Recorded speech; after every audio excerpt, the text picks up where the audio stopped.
আজকের এই ভিডিওতে আমরা এক বিস্ময়কর ইতিহাসের পটভূমি নিয়ে আলোচনা করব, যিনি ইউরোপের ইতিহাসের অন্যতম প্রভাবশালী এবং বিতর্কিত ব্যক্তিত্ব, যার নাম হলো নেপোলিয়ন বোনাপার্ট। আজ আমরা জানব কীভাবে এই মহাকাব্য নেতার উত্থান এবং সামরিক প্রতিভা এবং তার শাসনকাল ইউরোপের ইতিহাসে চিরকালে বদলে দিয়েছে। নেপোলিয়নের জন্ম 1769 সালের 15ই আগস্ট কর্সিকা দ্বীপে। তিনি জন্মেছিলেন এক সাধারণ পরিবারে, কিন্তু তার ভবিষ্যৎ ছিল মহাকাব্যিক। খুব অল্প সময়ে নেপোলিয়ন ফ্রান্সের সামরিক শিক্ষা নিতে পাঠানো হয়েছিল। তার মধ্যে এমন এক বিরল ক্ষমতা ছিল যা তাকে অল্প সময়ের মধ্যে ফ্রান্সের সবচেয়ে প্রভাবশালী সেনাপতির মধ্যে পরিণত করে। ফ্রান্স তখন চলছে বিপ্লব, এবং নেপোলিয়ন এই পরিস্থিতিতে দ্রুত উত্থান করতে সক্ষম হন। 1799 সালে এক রাষ্ট্রদ্রোহে তিনি ক্ষমতায় আসেন এবং ফ্রান্সের শাসক হন। নেপোলিয়ন ছিল এক অসাধারণ বুদ্ধিমত্তার কৌশল জানতেন। ইউরোপের যুদ্ধক্ষেত্রে নতুন দিগন্ত উন্মোচনা করে। তার যুদ্ধ পরিকল্পনা এতটাই নিখুঁত ছিল যে প্রায় সব যুদ্ধেই তিনি জয়ী হতেন।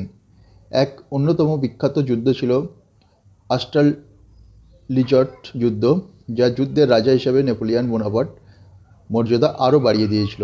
এই যুদ্ধে তিনি অস্ট্রিয়া এবং রাশিয়ার বিশাল সেনাবাহিনীকে পরাজিত করেন।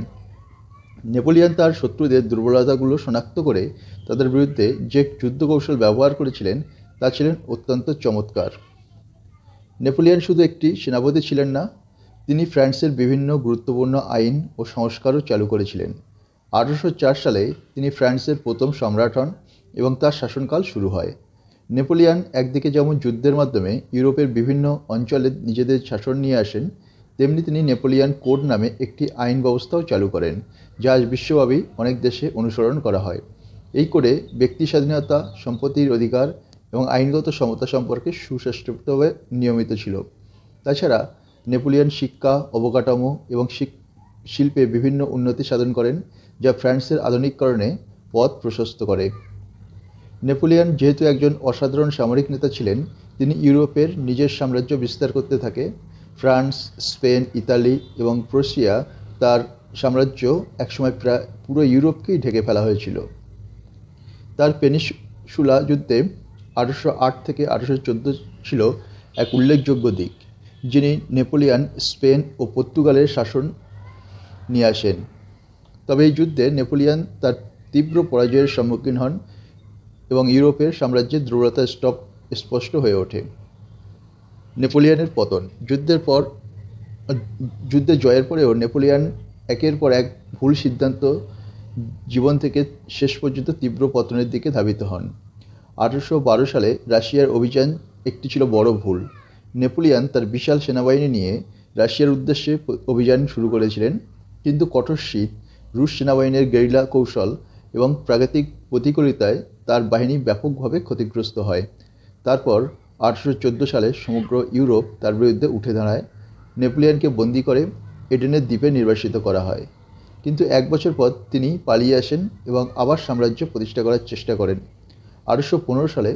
তবে ওয়াটারলু যুদ্ধ 1815 ছিল তার চূড়ান্ত পরাজয় এবং মাধ্যমে তার সাম্রাজ্য শেষ হয়ে যায়।